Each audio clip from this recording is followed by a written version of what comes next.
জন্ম এখানেই কালাবগি।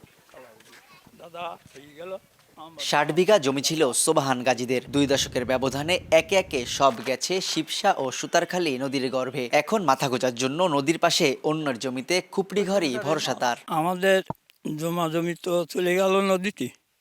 এখন ওই ঘর বানতে আর এই অবদা দিতে এই পর্যন্ত এসে দাঁড়িয়েছে। শুধু সোবহান গাজী একা নন, খুলনার দাগনভূঞা উপজেলার নদীবেষ্টিত গ্রাম কালাবগীতে বছরের পর বছর নদী ভাঙনে সয় সম্বল হারাচ্ছেন বাসিন্দারা। প্রায় ৩ বর্গ কিলোমিটার এ গ্রামে বর্তমানে এমন পরিবারের সংখ্যা ১.৫ শতাধিক। সব হারিয়ে অন্যত্র চলে গেছে আরও ৩ শতাধিক পরিবার। ভূমিহীন এসব মানুষের জীবিকা চলে নদী ও সুন্দরবনে মাছ ধরে বা বনে কাঠ, গোলপাতা, মধু সংগ্রহ করে। খাওয়ার পানির জন্য সংগ্রাম, রোগশোক আর নিদারুণ দারিদ্র্যে কাটে তাদের জীবন। যদি কোনো মারাত্মক রোগী হয় তা আমাদের বেশিরভাগ ফেলাই দিতে হয়, কারণ ওই কিছু পথ যাওয়ার পরে কয় কি যে ডেড বডি। আমার জীবনে ৩ বার সরিছি, আর এই এক জায়গায় আছে ৪ বার। কয়েকবার বাড়িঘর ভেঙে গেছে, আবার রাস্তাঘাট হয়েছে, রাস্তার ভিতরে আইসে এই বাড়িঘর করেছে। আবার নদী ভাঙনে যখন পানি ভরে তখন কষ্ট হয়, এপাশে ওপাশে জাতি মনে করেন এই উঠোনের ভিতরে পানি থাকে। গত বছর এক চোটে মনে হয় ২০০-২৫০ ঘর এক চোটে নদীতে সব ভেঙে নিয়েছি।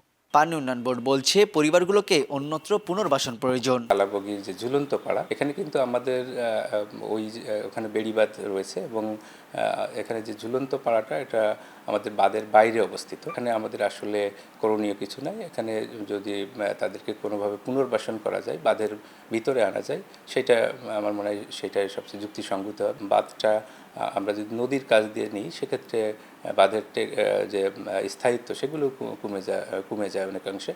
জেলা প্রশাসন বলছে পরিকল্পনা করে বাসিন্দাদের বহুমুখী সংকটের স্থায়ী সমাধানের উদ্যোগ নেওয়া হচ্ছে। সরকারি যে সকল খাস জমি আনইউজড পড়ে আছে সেই সকল জায়গায় তাদেরকে আমরা পুনর্বাসন করব। আর পাশাপাশি আমরা কিন্তু এই সকল লোকদেরকে সোশ্যাল সেফটি নেটের আওতায় আমরা আনছি এবং ম্যাক্সিমামই ওনাদেরকে আমরা প্রায়োরিটি দিচ্ছি, যাতে করে এই সকল লোকগুলি সরকারি বেনিফিটগুলি, সোশ্যাল সেফটি নেটের বেনিফিটগুলি যেন ওনারা পায়। ওনাদেরকে আমরা টেকনিক্যাল ট্রেনিং দিব, যাতে করে ওনারা শুধু জীবিকার জন্য নদীর উপরে ডিপেন্ডেন্ট না থাকে, ওনারা যেন নিজেরাও কিছু করতে পারে, তারা স্বাবলম্বী হতে পারে, যে যার মাধ্যমে সেই ধরনের প্ল্যান আমাদের আছে।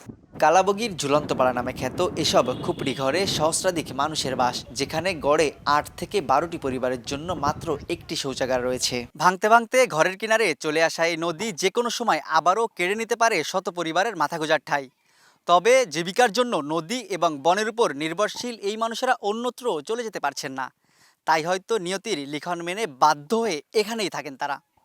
দাকপের কালাবগী থেকে তানজিম আহমেদ, সময় সংবাদ।